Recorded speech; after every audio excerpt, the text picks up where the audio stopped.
Hi everybody, welcome to Raj kitchens. இன்றைக்கி நம்ம வீட்டுக்குட்டி சொல்லிட்டாங்க எறா கிரேவி மேக் பண்ணுமா, ரொம்ப நாளாக வச்சு சாப்பிட்டேன் அப்படின்னு சொல்லிட்டாங்க.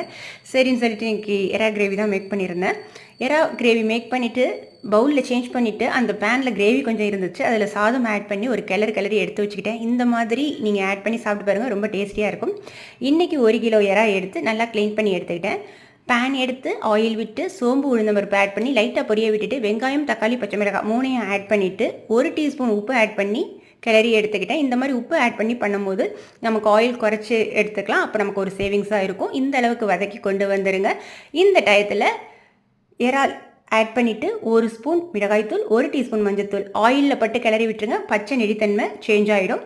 தண்ணி விட்டு கிரேவி பக்குவத்தில் கொண்டு வந்துட்டு ஸ்டவ்வை சிம் ஃப்ளேமில் வச்சுட்டு கொஞ்சமாக கருவேப்பிலை ஆட் பண்ணி இறக்கி சாப்பிட்டு பாருங்கள், ரொம்ப டேஸ்டியாக இருக்கும். தேங்க்யூ.